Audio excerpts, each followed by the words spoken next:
질문을 몇 가지 더 받아서 질문에 대한 답변을 드리도록 할게요. 문제집도 풀고 학원도 다니는데 5학년이 되니까 교과서 내용도 따라가길 버거워한다. 일단 학원도 다니는데 지금 교과서 내용을 따라가기 버거운 상황이라면 일단 첫 번째, 학원을 변경하든 중단하든 어떤 그런 걸 해야 되지 않을까. 왜냐하면 학원에서 우리가 이제 선생님의 도움을 받는 건 기본적인 어떤 그 개념들을 따라갈 때는 크게 어려움이 없어야 될 게 맞거든요. 근데 지금 교과서 내용도 지금 버거워한다고 지금 딱 발견이 된 거니까 뭔가 학원 선생님과 아이와의 그런 것들이 뭔가 좀 케미가 안 맞거나 뭐 아니면은 뭐 한 선생님의 방식이 우리 아이한테 잘 안 맞거나 피드백이 제대로 이루어지지 않았거나 뭐 어떤 부분이 반드시 있었을 거니까 일단은 뭐 변경하시거나 중단하는 게 먼저 첫 번째로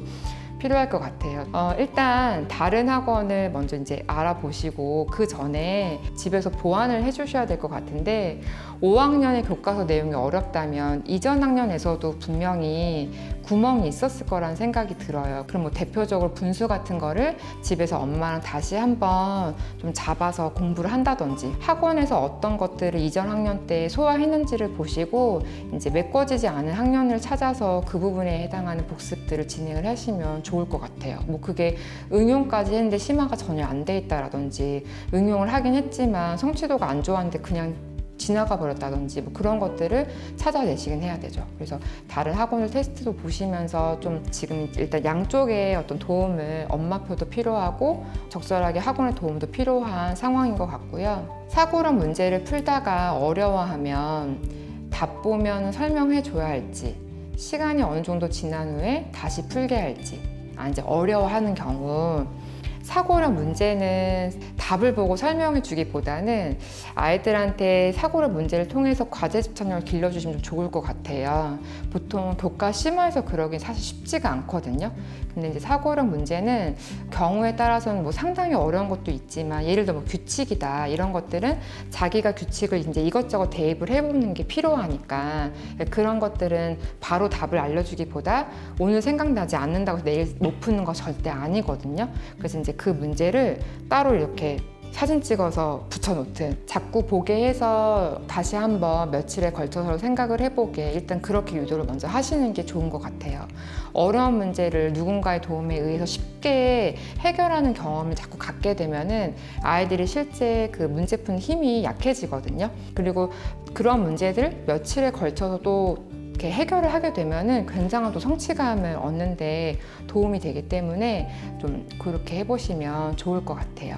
그리고 학교는 너무 쉽다고 하고 세상에는 어려워서 싫다고 하는데 어떻게 할까요? 잘하는 아이도 아닙니다. 우선은 심화를 해야 되냐 안 해야 되느냐 이런 질문 되게 많이 하세요. 당장 아이가 너무 힘들어하는데 우리가 억지로 심화를 시킬 수는 없어요. 그쵸? 근데 심화를 아예 안 하고 초등을 가서 끝내고 중등을 가서 잘할 수 있다 이렇게 또 보기는 좀 무리수가 있어요. 솔직히 당장은 아이가 너무 싫어하면은 최상위까지는 아니더라도 응용 문제까지는 좀 아이들이 해보고 갈 수 있게 그러다가 이제 진행이 좀 되고 그러면서 아이가 좀 수학에 대해서 조금 더 흥미를 가지게 되면은 이전에 안 했던 심화를 다시 할 수도 있거든요. 우리가 지금 당장 심화를 안 한다고 해서 영영 못하게 되는 건 절대 아니에요. 대신 그 타이밍을 잘 보면서 언제 아이한테 조금 어려운 문제 다시 한번 도전해 볼 수 있게 하는 기회를 만들지를 한번 보시면 좋을 것 같아요.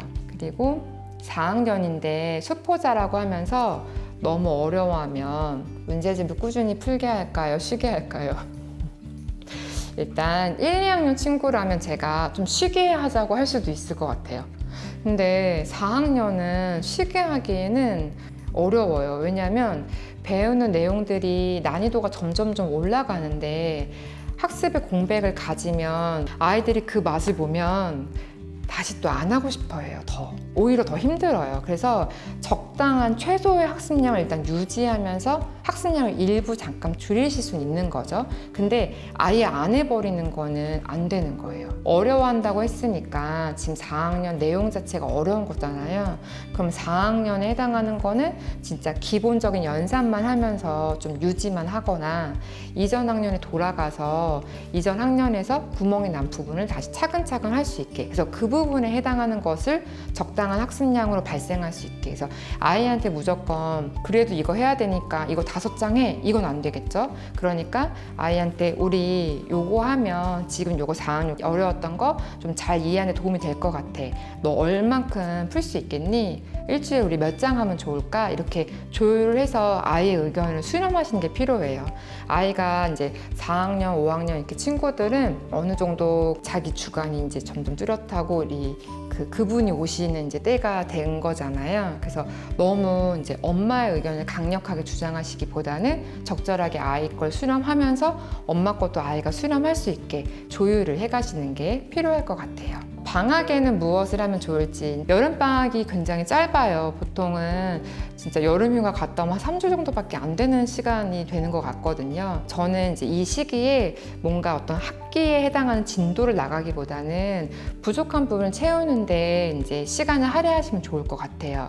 만약에 뭐 연산이면은 연산을 이제 집중적으로 한다든지, 뭐 우리 아이가 도형담이 약하다 그럼 도형에 대한 집중력을 한다든지, 그렇게 일부 하나의 영역에 해당해서 집중적인 시간을 좀 쓰면서 다음 학기에 대한 예습을 정도 하는 정도로 사용하시면 어떨까 생각이 들고요. 선행학습은 어느 정도 해야 할까요? 이런 질문이 있어요. 사실 교과 얘기하면 선행이란 테마는 빠질 수 없는 것 같아요. 선행은 일단 아이들마다 다 달라요. 이런 얘기 너무 많이 들어보셨죠? 진짜 굉장히 빨리 나간 친구들도 있고요. 또는 개념이나 이런 것을 잘 다져서 뭐 5학년, 6학년 때 나갈 수도 있는 친구들도 있어요. 다만 이제 여기에서 우리가 오해하시면 안 되는 게, 우리 아이가 뭐 6학년 때 선행을 나가면 뭐 안 된 거고, 뭐 2학년 때 선행을 나갈 수 있으면 되게 잘하는 거고, 꼭 그건 아니니까 너무 그거에 대해 불안감을 갖지 않으시면 좋을 것 같고요. 선행을 나가려면 기본적으로 아이들이 자기 학기도 소화하면서 다음 학기들을 이렇게 진행해 나가야 되니까 기본적인 학습 시간이나 학습량을 소화할 수 있는 준비가 되어 있어야 되는 거죠. 그럼 아까 제가 말씀드린 시간이랑 양을 제가 대략적인 기준점을 잡아드렸잖아요. 그러면 그것보다 우리 아이 지금 하는 것보다 여기서 한 번 더 1시간 더 할 수 있느냐, 이런 포인트로 생각하면서 얘가 뭐 5장 푸는 시간에 7장 풀 수 있네? 이런 것들을 보면서 선행을 나갈 수 있는 포인트로 잡으실 수가 있는 거죠. 늦게라도 생각한다면 6학년쯤에는 선행을 그 중등 준비 조금 하는 게 아이들 그래도 중등 들어가서 힘들어하지 않고 할 수 있고요. 그 이전 학년에서는 아이들이 이제 이런 준비가 됐을 때 언제든지 예습에서 선행의 포인트 넘어갈 수 있다. 이렇게 참고를 해보시면 좋을 것 같아요.